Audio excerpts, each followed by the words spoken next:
time for What's Trending with Nina. You guys, this AI online dating hack is going to blow your mind and totally screw up a lot of dudes.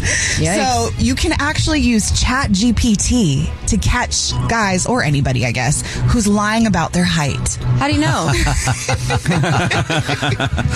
So somebody tested it. So you can actually put all of these pictures into GPT, and they'll be able to measure all of the different pictures and the way that it's all set up against all of the other things. So it's that didn't make sense. But so the angles, they can look at the angles and go, you're not that tall. Yes. Yeah. Well, because people used to take they'd be holding their phone, right? And they'd say, okay, well, an iPhone is 7 inches tall. And then they would take it and they would crop it out and they would stack it up against the person and be like, you're only this tall. Yes. So AI could just do that on the fly. That's funny. Isn't that amazing? Oh, that's funny. Man, AI is really turning into the ultimate whistleblower, guys. You really cracked up about it? I am cracking up because as somebody who's used dating apps, I just feel for all of these people that are about to get so busted. Not like you wouldn't be busted when you actually met the person that you matched with anyway. Depends on the shoes. But But anyway, there's a new membership plan you may be interested in, and that is to Chuck E. Cheese. What? They are now offering monthly memberships for families that will begin at $8 for the bronze tier to $30 for the gold tier. Wow. So these passes include games and food and drinks and all of that kind of stuff. It's like pay-per-view boxing, because there's usually always a fight at a Chuck E. Cheese on the weekends. And sometimes it's with a mechanical figure. It's usually the parents, honestly. It is. Because the kids are out there doing whatever, and it's like, your kid touched my kid, and then da-da-da-da. There's always stories about brawls at Chuck E. Cheese. I'm a Chuck E. Cheese kid. Are you guys Chuck E. Cheese I love Chuck E. kids? Cheese. No. I think they got great pizza. All my friends would be playing, and I would be sitting eating the pizza, watching the performance of Chuck E. Cheese and his little band. He used to give performances? Yeah, does he not anymore? I don't know. You've never been to a Chuck E. Cheese, Victoria? I've only been to one Chuck E. Cheese ever. My aunt used to tell my cousin that it was always closed. So she didn't have to go? She didn't want to take her. Chuck E. Cheese is never open. What? Aw, darn it. You can't use that anymore. It's open, and they got memberships. I got a gold membership. We rolling up today.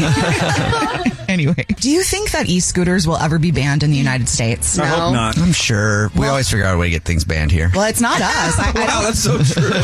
Well, when Somebody will do something. When I tell you this, you're going to be like, oh, that's why we're not banning them. Because other countries are banning them because they're so dangerous. There's been such an increase in accidents that there are countries like Australia, Paris, Copenhagen, which is Sweden. Denmark. I don't know. I had a Victoria moment. What? Italy, Rome is doing it, and even places in Korea are banning them because of all of these accidents. No, Copenhagen, Sweden, isn't it? Denmark. I think it's Denmark, yeah. The capital of Denmark. I think it is. All right. It's in Kentucky. Okay. It's in Denmark, Kentucky. Copenhagen. It's a building in Denmark, Kentucky. Well, either way, they're telling their stories, and there's a big PR push to warn people about how dangerous the e-scooters are. So America's middle name is Danger.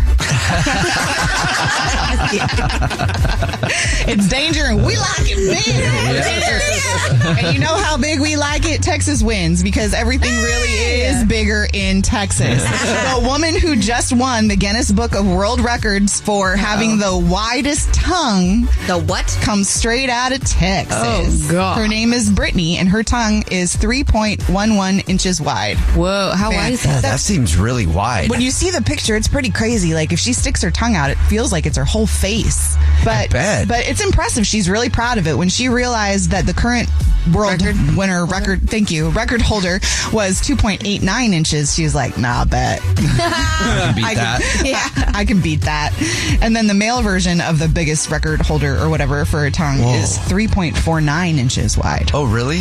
I just don't know who thinks to measure their tongue. Well, if you know you're blessed with a thick tongue, there's a chance. I just Googled world's biggest tongue, and it says there's a guy in Portland at 5.21 inches. Whoa, no way. Okay, well, this article needs to be updated. Clearly, he doesn't hold the record for the Guinness Book. Oh, okay. Would be my guess. Yeah, and maybe it's surgically enhanced, because people be doing weird stuff like that. That would not count for the Guinness Book of World Records. You picking up serious my tongue? business. I don't care about my booty picking up this tongue real quick. Thick tongue. There are some thick tongues out there. For a man man, that might be really a good idea. Do yourself a favor today and Google thick tongues and then image search it, because that's what I'm doing right now. Wow. You're welcome. There are some very thick tongues in this world. A new fetish unlocked. And that's what's trending.